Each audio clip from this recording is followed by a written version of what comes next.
Hello po mga kababayan, kamusta po kayo? Sana po nasa maayos po kayong kalagayan. Si Kamanong po, muli po nagbabalik at tayo po magkomentuhan dito po sa Tambayan mga kabayan. Mag-umpisa na po tayo. Komentuhan po natin ito pong pahayag ni Attorney Rowena Guanzon patungkol po dito sa anak, ang majority leader po ng House of Representatives. Dahil alam po natin na talagang grabe po dyan ang issue pagdating po sa korupsyon at sa pera ng taong bayan dyan po sa House of Representatives. Pakinggan po natin at panuorin si Atty. Guanzon at ito pong sinasabi rin ni Congressman Leandro Libiste, mga kababayan. Unahin po natin si Atty. Rowena Guanzon kung paano niya po banatan at batikusin ito pong tinatawag na si Charis di umano. Pakinggan po natin at panuorin. Quick little masking tip.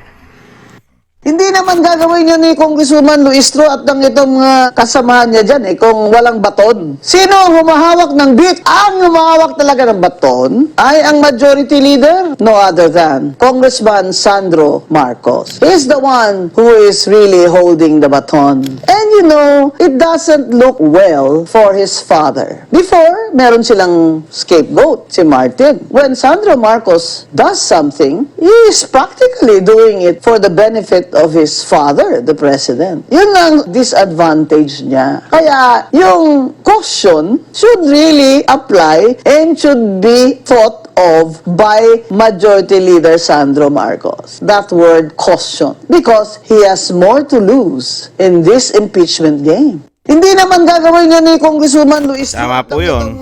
Kasamahan niya dyan Tama po yun. Kung walang kumpas, mga kababayan, kung walang kumpas nila, hindi na po magagawa ni Luistro yan at ng mga grupo ng mga buhaya di umano at maleta gangs. Hindi po ba magagawa po ba nila yan? At yan po ipinatotohanan naman po yan din kung ano po ang lakaran dyan, mga kababayan. Kung paano po kumilos ang mga tao dyan. Ito po, hanapin ko lang po muna yung sinasabi po ni Leandro Libiste na grabe din po ang gapangan dyan, mga kababayan. Ito po, pakinggan po natin si Congressman Libiste. Habang tumatagal sila dyan, kumakapal ang pagmumukha nila at pati mga bulsa, mga kababayan. Pakinggan po natin siya.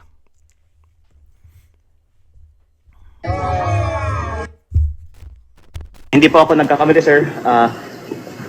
Meron 2 million pesos cash na pwedeng i-pick up ng mga congressman ngayong linggong ito. At baka yung iba, mas mataas, baka yung iba, for whatever reason, hindi binibigyan. Hindi ko po alam kasi hindi ko po kinukuha yung akin. Pero mabuti po na malaman ng publiko, may ganitong klaseng mga bonus na nagkataon ay halos kasabay ng approval ng budget.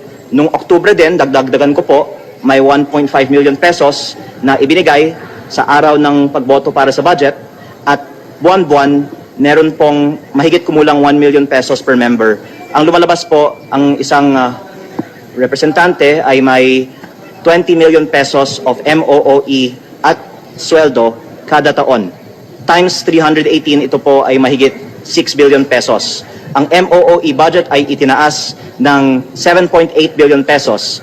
Kaya in some ways po maaari nating sabihin na ang itinaas ng Kongreso para sa sarili ay napupunta balik sa mga nag-decide na itaas ang sariling budget. Kaya hindi po ako nagkakamali, sir.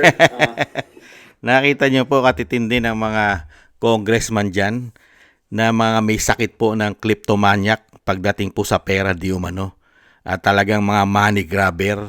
Nakita niyo po, puro pera, puro po pang sariling interest lamang di umano. Kaya nga po kumakapal ang mga pagmumuka at kumakapal po ang bulsa nila di umano. Lalong-lalo po ngayon.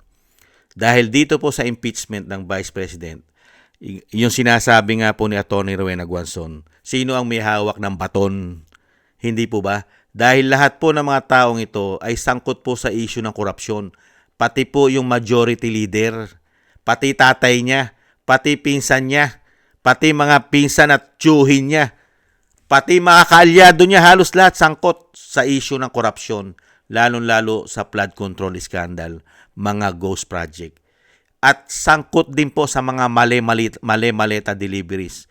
Paano mo hindi impeach si Inday Sara? Paano hindi kakalat at hindi spread ang mga pera at panunuhol para dito sa mga boboto ng impeachment? Dahil una-una pwede nilang gipitin ang mga budget ng mga congressman. Hindi nila basta-basta pwedeng i-release. Pwede nilang gawin yan. I-hold nila ang release. Hindi po ba? At syempre yung pakinabang.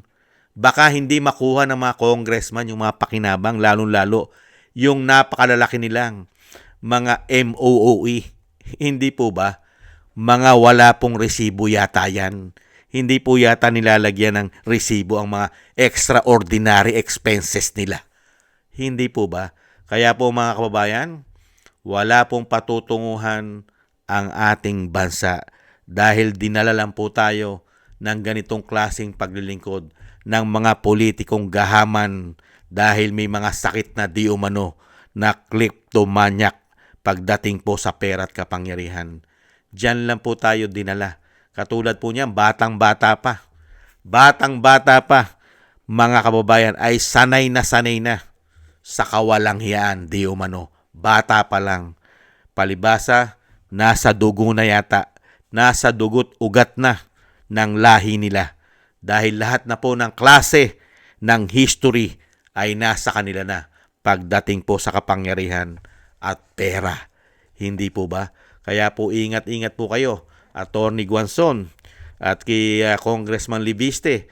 Napakarami niyong pinasasabog dito po. Dahil alam nyo, meron pong ano yan. Meron pong nananalaytay na mga dugo sa mga tao na yan. Hindi po ba? Sanay na sanay silang manggipit ang history ng lahi nila. Di umano ay sanay manggipit. Sanay na sanay manggipit di umano. At sanay na sanay din po yata di umanong magtsugi. Hindi po ba naranasan yan ng lahi ng mga Aquino di umano? Hindi po ba? Lalong-lalo po ang panggigipit yata nung panahon ng tatay niya di umano. At isang damukal po ang natsugi sa panahon ng tatay niya. At may history din po ang lahi niyan pagdating po sa martial law. Hindi po ba? Nananalaytay po yan sa kanilang mga ugat. Di umano. Yan po mga kababayan, ingat-ingat po kayo. At yan po expected na natin. Kaya nga po wala silang nagagawang malalaking big ticket project dahil ang binuhusan po nila ng proyekto ay ang mga Duterte. Ginawa po nilang proyekto ang mga Duterte para pabagsakin ang pamilya Duterte at ang mga kaalyado nito at ang mga sumusuporta rito di umano. Diyan po sila nakatutok. Tapos, pagkatapos nilang tutukan, ang ginawa nilang kapalit, pagnanakaw para naman sa kanilang mga bulsa di umano. Kaya po, umaasa tayo ng mga taong ito. Katulad po nito, batang-bata pang congressman. Ulupong na, di umano. Sana po, makita rin po natin ang mga taong ito, kahit bata pa, ay maghimas rehas, di umano, sa mga darating na panahon. Kung mapapatunayan na silang lahat ay nagsabwatan at ninakaw ang pera at buwis natin, mga kababayan. Sana po, ay mapapatunayan naman po yan. Lalong-lalo po pagka ang leader ay may political will. Hindi po ba? Yung tinatawag pang may tapang na, may malasakit pa. Mga kababayan, umaasa po tayo na didinggin po ang ating napakaraming mga dasal na hindi maghari sa ating bansa ang kasamaan at kasakiman.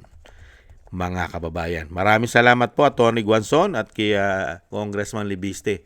At yan po ay may katotohanan po yan dahil alam nyo ang nangyayari dyan sa loob. Hindi po ba? At thank you rin po sa gusto po ng ating tambay mga kabayan sa YouTube at TikTok. At ganun din po sa ating mga subscribers at patuloy na nagsusubscribe. Maraming salamat po sa inyo. At sa mga nagko-comment, like, share, and subscribe. Mabuhay po kayo. Shoutout po sa inyo lahat. At thank you rin po sa mga nagbibigay po ng tulong at biyaya.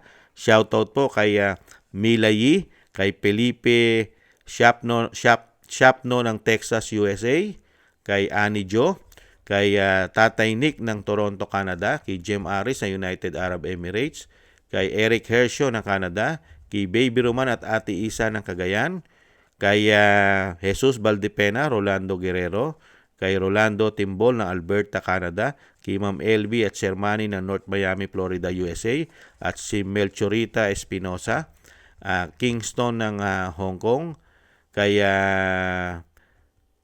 ako si Pilam, Gay at Shena, Balance Vision TV. Maraming salamat po sa inyo mga kabayan at ingat-ingat po kayo sa inyo po mga paggawa at God bless po sa inyo lahat. God bless po sa atin lahat. Tis-tis lang po tayo mga kabayan at samahan po natin ng maraming dasal. Muli po, paalam. Bye-bye.